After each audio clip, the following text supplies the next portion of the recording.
किसी भी चुनाव को अगर सच में समझना है तो सिर्फ नतीजों को देखना काफी नहीं होता, हमें उससे कहीं ज्यादा गहराई में जाना पड़ता है। तो ये जो विश्लेषण है ये किसी एक पार्टी की जीत या हार के बारे में नहीं है। ये एक कोशिश है डेटा और जमीनी हकीकत के जरिए ये समझने की कि जनता और उनके नेताओं के बीच वो भरोसे का रिश्ता आखिर बनता कैसे है और उसे जिंदा कैसे रखा जाता है। इस पूरी बातचीत का ढांचा क्या रहेगा, हम 6 हिस्सों में आगे बढ़ेंगे। सबसे पहले हम शासन को देखने का एक नजरिया समझेंगे, फिर लखनादौन की जमीन पर उतरेंगे, वहां की नब्ज टटोलेंगे, लोगों की आवाज सुनेंगे। इसके बाद चुनावी नतीजों से जो इशारे मिल रहे हैं उन्हें पढ़ेंगे और ये समझने की कोशिश करेंगे कि जनादेश के पीछे की असली वजह क्या है, और फिर इन सारी जानकारियों को मिलाकर शासन का एक मजबूत ब्लूप्रिंट तैयार करेंगे। और आखिर में बात करेंगे उस मकसद की जो सियासत से भी बड़ा है। तो चलिए शुरू करते हैं। देखिए, राजनीति जो है वो हवा में नहीं होती, वो जमीन से पैदा होती है, वहां की मिट्टी से उगती है। किसी भी इलाके के शासन को समझने के लिए सबसे पहले वहां की राजनीतिक मिट्टी को समझना पड़ता है। मतलब वहां का समाज कैसा है, इतिहास क्या रहा है और लोग रोजमर्रा की जिंदगी में किन मुश्किलों से गुजरते हैं। आज हम बात कर रहे हैं मध्य प्रदेश के सिवनी जिले में मौजूद लखनादौन विधानसभा सीट की। ये एक अनुसूचित जनजाति यानी एसटी आरक्षित सीट है। अब ये सिर्फ एक सरकारी ठप्पा नहीं है, इस एक शब्द से इस इलाके की पहचान तय होती है। यहां के संसाधनों पर किसका हक है ये तय होता है, और यहां का राजनीतिक भविष्य किस दिशा में जाएगा ये भी तय होता है। अब जरा आंकड़ों से बाहर निकलकर लोगों की असल जिंदगी में झांकते हैं, क्योंकि शासन का असली इम्तिहान तो वहीं होता है।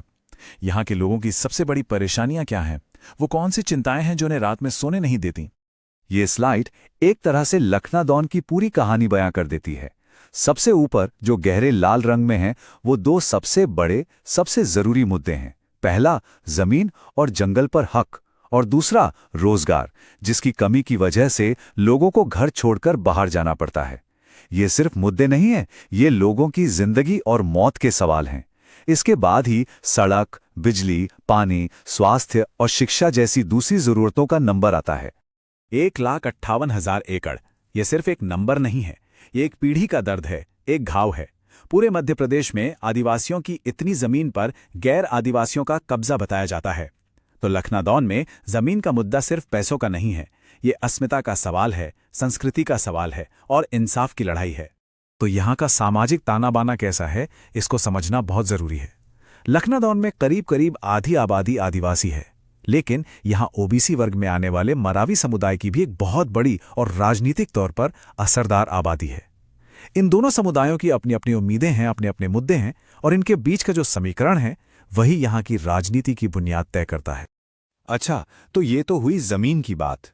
अब देखते हैं कि लोगों ने वोटिंग मशीन के जरिए क्या पैगाम दिया है। चुनावी नतीजे सिर्फ ये नहीं बताते कि कौन जीता और कौन हारा, वो ये भी बताते हैं कि हवा का रुख किस तरफ बह रहा है। 2023 के नतीजे देखिए, तस्वीर एकदम साफ है। इंडियन नेशनल कांग्रेस को लगभग 46% वोट मिले, भारतीय जनता पार्टी को करीब 38%। इन दोनों के बीच लगभग 7.5% का फर्क है। चुनावी राजनीति में इतने बड़े अंतर को एक बहुत ही साफ और निर्णायक जनादेश माना जाता है। मतलब वोटरों ने बिना किसी कंफ्यूजन के अपना फैसला सुनाया है। और इस जीत के केंद्र में कौन है? मौजूदा विधायक योगेंद्र सिंह, जिन्हें लोग प्यार और सम्मान से बाबा बुलाते हैं। 2013, फिर 2018 और अब 2023, ये उनकी लगातार तीसरी जीत है। देखिए, राजनीति में इतनी लंबी पारी कोई इत्तेफाक नहीं होती। ये इशारा करती है एक बहुत ही गहरे व्यक्तिगत रिश्ते की तरफ जो भरोसे पर बना है। अगर हम पिछले 7 चुनावों के ट्रेंड पर नजर डालें तो एक और दिलचस्प बात सामने आती है, और वो है यहाँ का वोटर टर्नआउट। लखनादौन में औसतन 78% वोटिंग होती है, जो देश के औसत से कहीं ज्यादा है। इसका सीधा सा मतलब यह है कि यहाँ के लोग अपने वोट की ताकत को पहचानते हैं। वो खामोश नहीं रहते, बल्कि आगे बढ़कर अपनी राय देते हैं। किसी भी लोकतंत्र में हर एक इंसान की इज्जत और उसे अपनी बात जिम्मेदारी और जानकारी के साथ कहने की आज़ादी, ये बहुत ही बुनियादी संवैधानिक मूल्य हैं। लखनादौन का इतना ज्यादा वोटिंग प्रतिशत बार बार ये दिखाता है कि यहाँ के लोग इन मूल्यों को बहुत गंभीरता से लेते हैं और अपनी आवाज़ का इस्तेमाल बहुत जिम्मेदारी के साथ कर रहे हैं। तो अब सवाल ये उठता है कि ये नतीजे आए तो आए क्यों? सिर्फ ये जानना काफी नहीं कि क्या हुआ, जरूरी है समझना कि क्यों हुआ। किसी भी चुनाव के नतीजे के पीछे सिर्फ उम्मीदवार का चेहरा नहीं होता, बल्कि पूरे सिस्टम से जुड़े कई कारण होते हैं। तो वो कारण क्या हैं? यहां पर दोनों बड़ी पार्टियों की रणनीति में एक बुनियादी फर्क दिखाई देता है। कांग्रेस पार्टी अपने पारंपरिक आदिवासी वोट बैंक और विधायक की व्यक्तिगत छवि, मतलब बाबा वाली छवि पर ज्यादा निर्भर करती है, एक बड़े बुजुर्ग, एक रखवाले की छवि।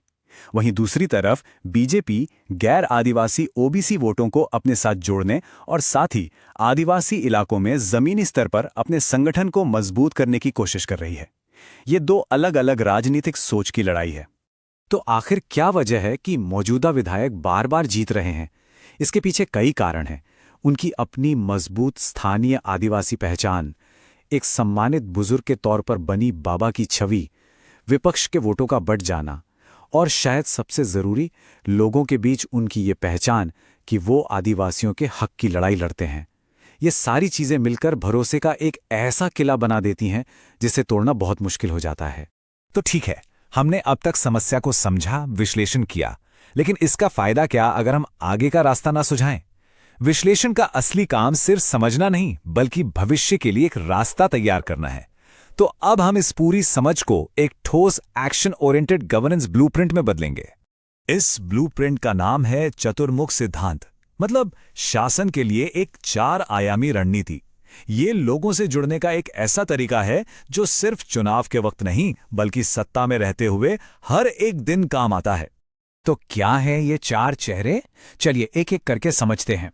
पहला चेहरा है आदिवासी पहचान का, यानी जमीन, जंगल और संस्कृति के रक्षक की भूमिका। दूसरा चेहरा है शासन का, जो अपने काम का हिसाब दे और भविष्य के लिए जवाबदेही का वादा करे।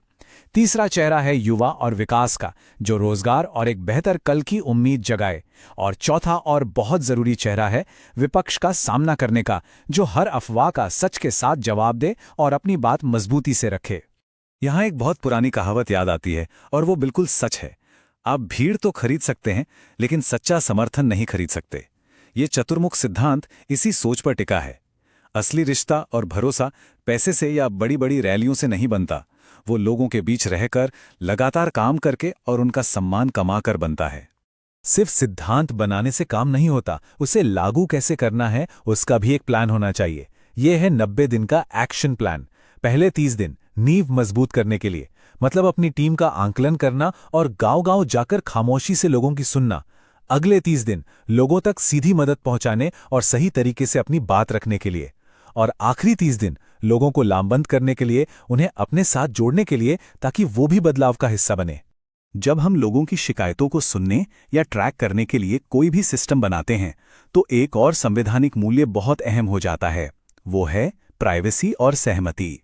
इसका मतलब यह है कि लोगों से मिली किसी भी जानकारी का इस्तेमाल सिर्फ और सिर्फ उसी काम के लिए किया जाए जिसके लिए उन्होंने अपनी सहमति दी है, इससे ज्यादा कुछ नहीं। इसी से भरोसा मजबूत होता है। तो इस पूरी चर्चा का, इस पूरे विश्लेषण का असल मकसद क्या है? क्या सिर्फ अगला चुनाव जीतना? नहीं, इसका मकसद है एक ऐसी लीडरशिप को तैयार करना जो सही मायनों में जन केंद्रित हो, जो सत्ता को सेवा समझे और लोगों के लिए काम करे। तो आखिर में 4 सबसे जरूरी कदम जो उठाए जाने चाहिए। पहला, लोगों की जो 5 सबसे बड़ी परेशानियां हैं उन्हीं पर आधारित एक स्थानीय घोषणा पत्र बनाया जाए। दूसरा, इलाके के जो सम्मानित बुजुर्ग हैं उनका समर्थन और आशीर्वाद लिया जाए।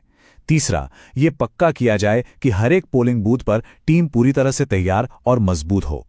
और चौथा, जो भी काम किया जाए उसे कांग्रेस शासन की एक स्पष्ट पहचान और कहानी के साथ लोगों के सामने रखा जाए। शासन की ये जो रूपरेखा है, ये सिर्फ एक विधानसभा सीट के लिए नहीं है, ये एक सोच है, एक तरीका है जिसे कोई भी नेता कहीं भी अपना सकता है। If you want to become a people-centric leader and uplift your constituency, get in touch with blueprintstrategies.ai at mgr@blueprintstrategies.ai or call 080-4204-1602. Purpose beyond politics.